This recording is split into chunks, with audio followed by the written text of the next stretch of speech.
Hello there, how's it going?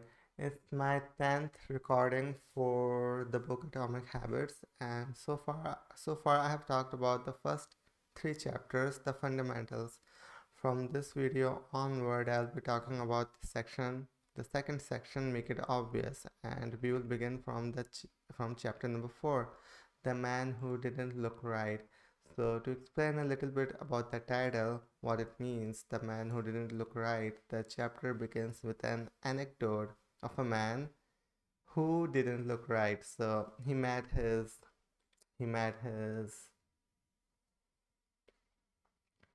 daughter-in-law, and she was a doctor, and when she looked at his face, she felt something didn't look right, and she told him to go to the hospital.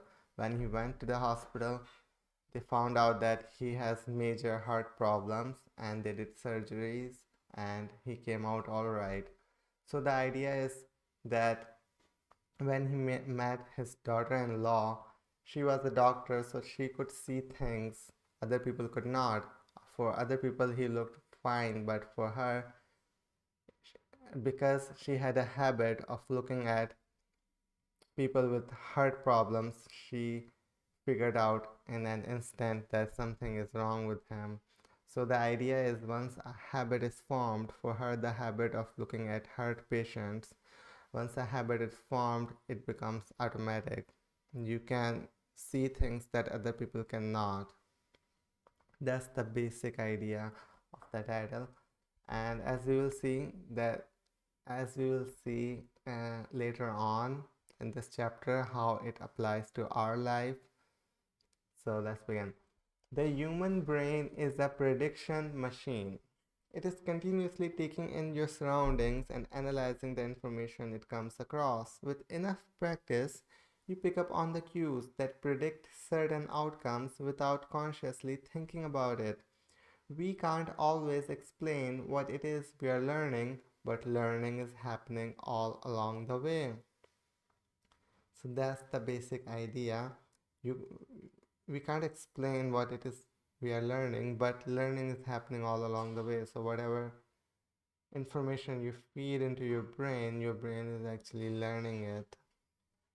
And as you feed that information over and over and over, your brain will become much more efficient in that criteria. So for the doctor, even though she didn't read books the patients of heart heart patients, but as she was diagnosing so many patients in her life, when she met her father-in-law, she knew at an instant that something is wrong and he should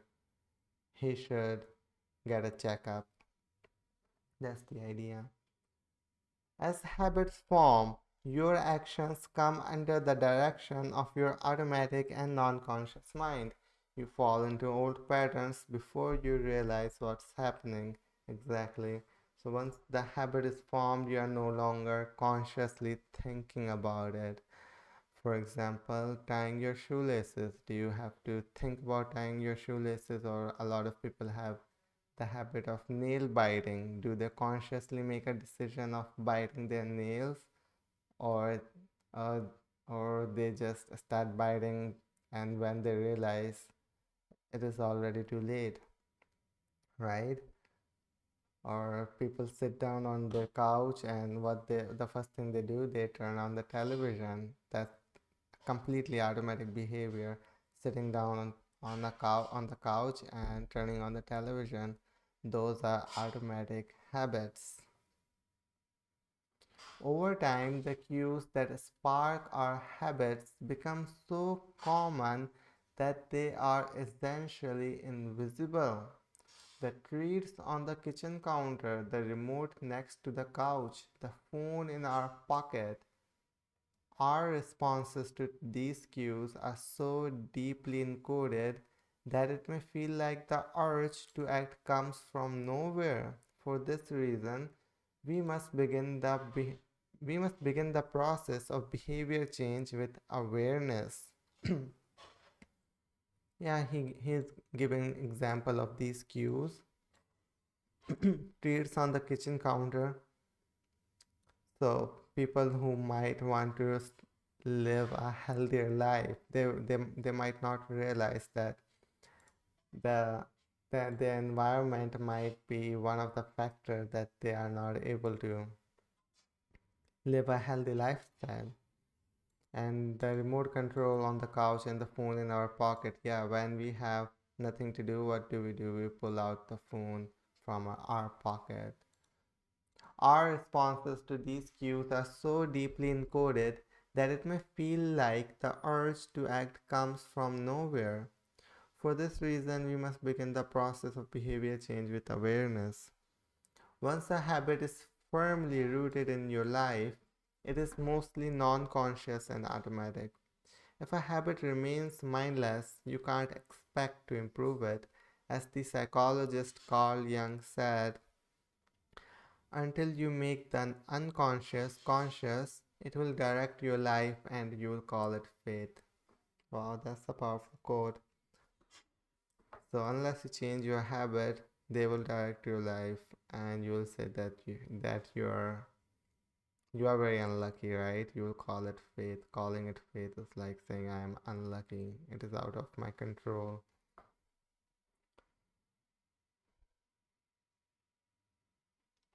The habit scorecard. I believe I didn't I believe I didn't write too much about the scorecard, but the idea is that you take a piece of paper and you write down everything you do from the moment you wake up and till you go to bed. Every small to big thing, like you wake up, you check your phone, you brush your teeth, you take a shower, you drink tea, all those things you write them down on a piece of paper and check which of the things you are doing you want to change. I think this is too much work, honestly. That's why I don't I never did it, and I would not recommend anyone. But what I would do, I would just take mental note of the worst thing I do and think about how do I stop doing those things, like playing video games or consuming too much social media. That's the idea of habit scorecard. So it's all about becoming aware of everything you do. I don't want to become aware of everything I do. I just want to change some very big bad habits that are decreasing my potential, that are limiting my potential personally. So let's see what I have written down. The more automatic our behavior becomes, the less likely we are to consciously think about it. And when we have done something 1,000 times before, we begin to overlook things. We assume that the next time will be just like the last. We are so used to doing what we have always done that we don't stop to question whether it's the right thing to do at all.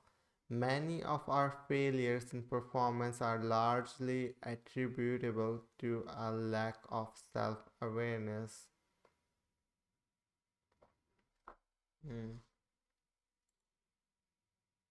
Okay, I don't think I need this one.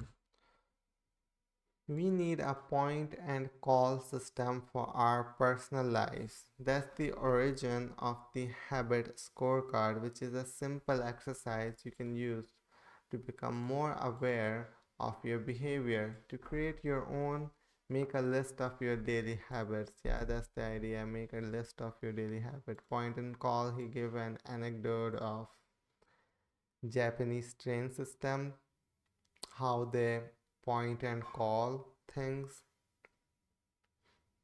So a conductor will point at the door and say the door is closed. He won't just look at it, he will actually point with his finger and say the door is closed. And they will point at each thing and they will say it out loud so they don't make a mistake. That's the basic idea.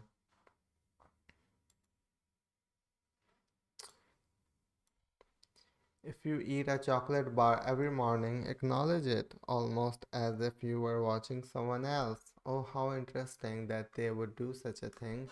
If you binge eat, simply notice that you are eating more calories than you should. If you waste time online, notice that you are spending your life in a way you do not want to. I am going to remove one example, I don't need that many. The process of behavior change always starts with awareness. Yeah, exactly. If you don't know what you want to change, how are you going to change it, right? Before changing something, you must know what you are changing. Strategies like pointing and calling and the habit scorecard are focused on getting you to recognize your habits and acknowledge the cues that trigger them, which makes it possible to respond in a way that benefits you. That benefits you. Yeah, always do something that benefits you,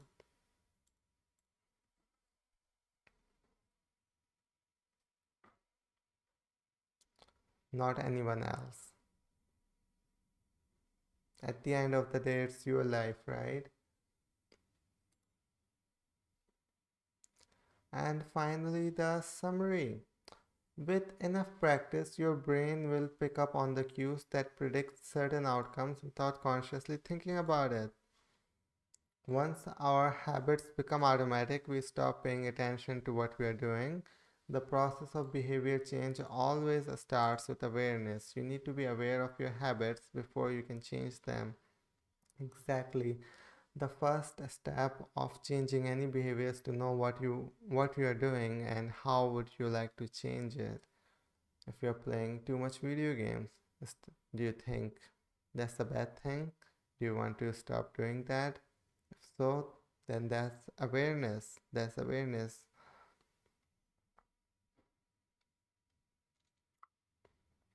Yeah, so the main idea of chapter number 4 is to be aware of what you're doing and how would you like to change it.